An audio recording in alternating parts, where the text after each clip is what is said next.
When a huge geopolitical event happens, the headlines are always about the politics. But let's be clear, we're not here to talk about who is right or wrong.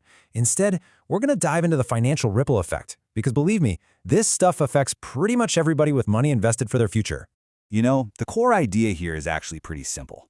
When something big like this happens, it sends waves through the entire economy. It can change the price you pay at the gas pump, the value of your dollar, and yep, even what's happening inside your retirement account. Because the second that news hits the wire, money starts to move, and it moves fast. All right, so let's get into it. To really understand the full picture, we have to start where the financial markets do, with that immediate, almost gut reaction that happens in the first 24 hours right after the news breaks. So what's the very first question on every trader's mind on Wall Street? It's not about the politics or the emotion. It is all about the flow. They need to know where is the money going so they can get ahead of it. It's really all about following that financial trail. And wow, the answer came back loud and clear, and it was immediate. First, oil prices shot up. We're talking one of the fastest single-day jumps we've seen in years. Gold prices also spiked. And, well, no surprise here, stocks for defense companies, the folks who make all the military hardware, went right up with them. Now, on the flip side, the rest of the stock market, it went down. That uncertainty just spooked a lot of investors, and some industries got hit really hard. Airline stocks, for example, took a dive. Why? Well, it's pretty simple. Flight closures mean planes aren't flying, and if planes aren't flying, those companies aren't making any money. There's actually a fascinating reason for this knee-jerk reaction. It's a classic financial behavior called a flight to safety. For literally decades, whenever there's war or major uncertainty in the air, investors instinctively sell what they see as risky, like the stock market, and they buy things they think are safe. And in the world of investing, for a very long time, safe has meant one thing: gold. Okay, so let's dig into that oil price spike a little more, because it wasn't random at all. Turns out it's tied to one single, incredibly important location that acts as a kind of choke point for the entire global economy. And here it is, the Strait of Hormuz. It might look like just a narrow strip of water on a map, but a huge chunk of the entire world's oil supply has to sail through it every single day. Just think of it like the main artery for the world's energy supply. If that gets clogged, we've got a big problem. So here's the crucial part. Iran has a ton of control over this passageway, and they've threatened to close it down plenty of times before. Closing it makes getting oil from point A to point B way harder and a lot more expensive. And right after the attack, that threat basically became real. Iran started pushing ships away, pretty much shutting the strait down.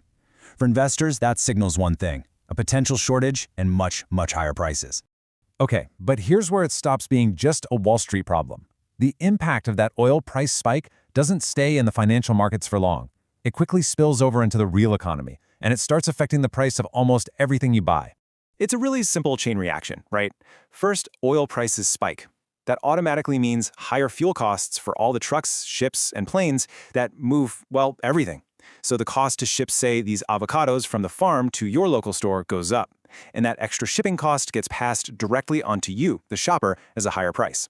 It's the exact same story for that plane ticket for your next vacation.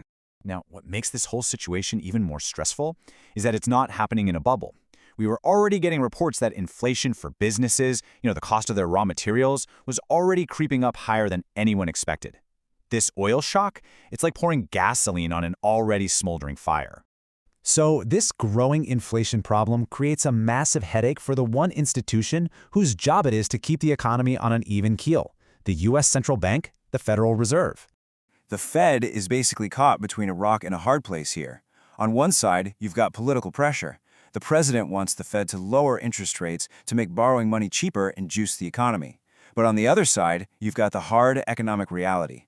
Rising oil prices are pushing inflation up, and you normally fight that by raising interest rates.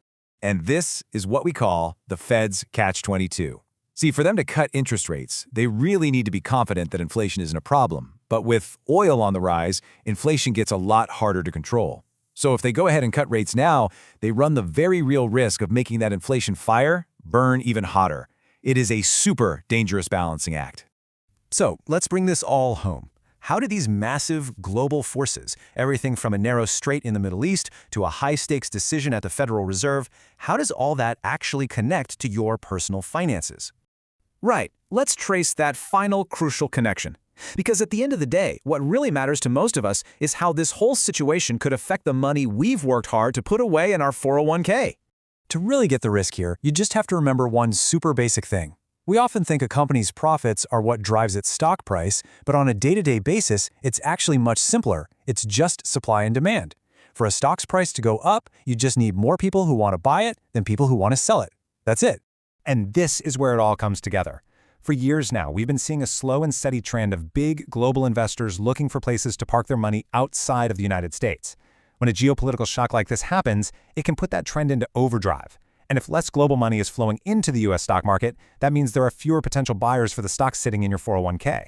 And with fewer buyers, well, it gets a lot harder to keep those stock prices up. So what this all really shows us is just how interconnected and tangled up our financial world has become. An event on the complete other side of the planet can create these ripples that travel through oil markets, inflation numbers, and central bank policies, and they can end up right at the doorstep of your retirement account. It kind of leaves us with a really important question to think about. In a world this connected, what does a safe investment even look like anymore?